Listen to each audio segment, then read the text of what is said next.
வணக்கம். இன்றைய பதிவில் என்ன பார்க்க போறோம்னா, முடி வந்து கொத்து கொத்தா உதிரும் சில பேருக்கு. நெறைய முடி கொட்டுது, சீப்போட அப்படியே வேரோட வருதுன்னு சொல்லிட்டு ரொம்ப கவலைப்படுவாங்க. நெறைய முடி வந்துரும். இப்படியே போச்சுன்னா ஒரே வாரத்தில தலையில இருக்கிற முடியெல்லாம் வந்துருமோன்னு பயப்படுவாங்க. அப்படி கொத்து கொத்தா முடி உதிருது. தலைக்கு குளிக்கிறதுக்கு முன்னாடி நான் சொல்ற இந்த டிப்ஸை வந்து பண்ணிட்டு இந்த தண்ணியை தலையில ஊற வைங்க. கையில பிடிக்க முடியாத அளவுக்கு உங்க முடி வந்து அடர்த்தியாகவும், நீளமா வளரும். இதை வந்து ஆண்கள் கூட செய்யலாம். இன்றைய நவீன உலகத்தில் தலைமுடி உதிர்வுங்கிறது மிகப்பெரிய பிரச்சனையாக வளர்ந்துட்டு வருது. அது அடிப்படை காரணம் நிறையா வந்து உடம்பு சூடாகிறது, தலைக்கு எண்ணெய் வைக்கிறதில்ல, வாழ்க்கை முறை மாறிப்போச்சு, சுற்றுச்சூழல் மாசு, இப்படின்னு நிறைய விஷயம் இருக்குது.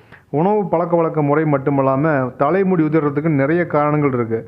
கொத்து கொத்தா தலைமுடி வந்து உதிரும் பொழுது மனம் வந்து அப்படியே பதவிக்க, ஐயோ என்ன செய்ய போகிறோமோ, அது எப்படி ஸ்டாப் பண்ணுறது, எதை பண்ணியுமே வேலைக்கு ஆகலை அப்படின்னு நினைக்கிறவங்க அப்படியே 20 வருஷம் அப்படியே பின்னாடி போய் பாருங்கள். 20 வருஷத்துக்கு பின்னால் நாம் என்ன செஞ்சோம்? அந்த காலத்தில் எல்லாமே தலைக்கு தேய்க்கிற எண்ணெயும் தலைக்கு தேய்க்க ஷாம்பும் இந்த அளவில் வந்து விற்பனை கிடையாது. வீட்டில் அரைச்சி வச்ச சீவக்காய் பொடி இருக்கும், அதே போல் இந்த அரப்பு பொடின்னு சொல்லுவாங்க, அது அரிசி வடித்த கஞ்சி, இந்த தலையை தேய்ச்சி குளிப்பாங்க. சாதாரண தேங்காய் எண்ணெய் மட்டுமே வந்து தலைக்கு வந்து தேய்ச்சிட்டு வந்தோம். அப்போல்லாம் முடி கொட்டுற பிரச்சனை வந்து இருந்துச்சு. ஆனால் இந்த அளவுக்கு தீவிரமாக இருந்துச்சானா இல்லவே இல்லை. முடி கொட்டுற பிரச்சனை அப்போது இருந்தவங்களாம் இயற்கையாக கிடைக்கக்கூடிய மூலிகைகளை மட்டுமே பயன்படுத்தி அதில் வந்து சரி பண்ணிட்டாங்க. அது முடி கொட்டுதோ இல்லையோ, அடிக்கடி இது செஞ்சுட்டு வந்ததுனால அந்த முடி கொட்டுற பிரச்சனையே அவங்களுக்கு இல்லாமல் இருந்துச்சு. அதே முறை தான் நான் இன்றைக்கி வந்து உங்களுக்கு வந்து சொல்ல போகிறோம். இனிமேல் நாம் இதை தான் செய்ய போகிறோம், கையாள போகிறோம். முடி கொட்டுற பிரச்சனையை ஸ்டாப் பண்ண போகிறோம். இயற்கையாக கிடைக்கக்கூடிய இந்த மூலிகளை வச்சு அதனுடைய சாத்தை எடுத்து நீங்கள் பயன்படுத்தும் போது அந்த முடி உதிர்றது குறைஞ்சிரும். இந்த பொருட்களை வந்து சாதாரண எல்லோருடைய வீடுகளிலும் சுற்றுப்புறங்களிலும் கிடைக்கக்கூடிய பொருள் தான். இதனுடைய மதிப்பு நமக்கு புரியாமல் போச்சு. ஏன்னா ரொம்ப எளிமையாக கிடைக்குது. யார் எங்கே போய் இது அந்த எடுத்துக்கிறேன்னு சொல்லி கேட்டாலும், இந்த பூவை பொறிச்சிக்கிறேன்னு சொன்னாலும் யாரும் வந்து வேண்டான்னு சொல்ல போகிறதில்ல. கொத்து கொத்தா முடி வந்து உதிரதை வந்து மெல்ல மெல்ல தடுத்து நிறுத்தி புதிய முடியை முளைக்க வைக்கிறது, கையில் பிடிக்க முடியாத அளவுக்கு அடர்த்தியாக வளர வைக்கிறது, அதுவும் கருகருன்னு வளர செய்ய மூலிகை தண்ணீர் எப்படி செய்கிறது, தலைமுடி உதிர்வை தடுக்கக்கூடிய மூலிகை தண்ணீர் எப்படி செய்யறதுன்னு இன்றைக்கி நான் பார்க்க போகிறோம். இதற்கு தேவையான பொருள்னு பார்த்தீங்கன்னா, செம்பருத்தி பூ 5, சின்ன வெங்காயம் 5, கருவேப்பிள்ளை 1 கைப்பிடி அளவுக்கு, பெரிய நெல்லிக்காய் 5, கற்றாழை சாதாரண ஒரு நார்மலாக ஒரு லீப் மட்டும் எடுத்துங்க, பெரிய மடல் எடுத்துங்க, வேப்பிள்ளை 1 கொத்து எடுத்துங்க. தலைமுடி வளர மூலிகை தண்ணீரை எப்படி செய்கிறதுன்னு நீங்கள் அப்படியே பொறுமையாக பாருங்கள். செம்பருத்தி பூவை விட சிறந்த கூந்தல் வளர்ச்சி எந்த மூலிகையுமே கொடுத்துட முடியாதுன்னு சொல்லி நம்ம முன்னோர்கள் சொல்லிக்கிறாங்க. எனவே 5 செம்பருத்தி பூவை எடுத்து கழுவி வச்சுக்கோங்க. பின்னால் ஒரு சின்ன 5 சின்ன வெங்காயத்தை தோலை உரித்து வச்சுக்கோங்க. இதோட ஒரு கைப்பிடி அளவுக்கு ஃப்ரெஷ்ஷான ஒரு கருவேப்பிலை சுத்தம் செஞ்சு கையில் வச்சுக்கோங்க.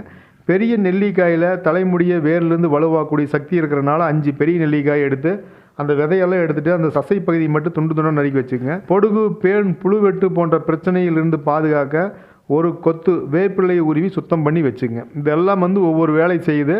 இது உங்களுக்கு மல்டியாக உங்களுக்கு முடி உதிர்வு மட்டும் இல்லாமல் புழு வெட்டிலிருந்து முடி வளர்கிறதுக்கு, முடி கருப்பாகிறதுக்குன்னு சொல்லி எல்லாமுக்கும் இது யூஸ் ஆகும். எல்லாம் பண்ணியாச்சு. கடைசியாக நான் என்ன பண்ணுறோன்னா, ஒரு பெரிய மடல் கத்தாழை எடுத்து நல்லா கழுவி சுத்தம் பண்ணிக்கிறோம். ஜெல்லு பகுதியை மட்டும் தனியாக வலித்து நல்லா எடுத்து வச்சுக்கலாம். இப்போ வந்து தேவையான எல்லாத்தையும் மிக்சியில் போட்டு கொஞ்சம் கூட தண்ணி ஊற்றாமல் நைஸாக அரைச்சி எடுத்துக்க வேணும். அரைச்சி எடுத்து இந்த விழுதைன்னு பெரிய வடிகட்டி போட்டு நல்லா வடித்து எடுத்துங்க. இதில் இருக்கிற சாறு மட்டும்தான் நமக்கு தேவை. எந்த அளவுக்கு சக்கையாக பிழிய முடியுமோ வந்து கசக்கி எடுத்து வச்சுக்கோங்க. இதை வந்து ஒரு நல்ல ஒரு காற்று போகாத ஒரு பாட்டில் போட்டு ஸ்டோர் செஞ்சு வச்சுக்கோங்க. 1 மாதம் வரைக்கும் நீங்கள் பயன்படுத்தலாம். இதையே ஆண் பெண் யார் வேணாலும் இதை வந்து பயன்படுத்தலாம். இவ்வாறு நீங்கள் இயற்கையாக கிடைக்கக்கூடிய சாதாரண மூலிகையில் இருக்கக்கூடிய அற்புதமான சாரை வந்து நீங்கள் தலைக்கு குளிக்கிறதுக்கு 1/2 மணி நேரத்துக்கு முன்னால் தலை முழுவதும் வேர்க்கால் படும்படி நல்லா மசாஜ் பண்ணுற மாதிரி போட்டு தேய்ச்சி விட்டு நல்லா தேய்ச்சிக்குங்க. இப்படி நீங்கள் பயன்படுத்தும் போது 2 மணி நேரத்துக்கு முன்னாடி தேவையான அளவுக்கு வந்து நீங்கள் ஃப்ரிட்ஜில் இருந்து எடுத்து வச்சுக்கோங்க. இல்லைன்னா சளி கிளி பிடிச்சிக்க உள்ள ஜில்லுனுக்கிறனால மசாஜ் நல்லா பண்ணுங்கள். 20 நிமிஷம் வரைக்கும் நீங்கள் ஊற வைங்க. சாதாரண சீரக்காய் அல்லது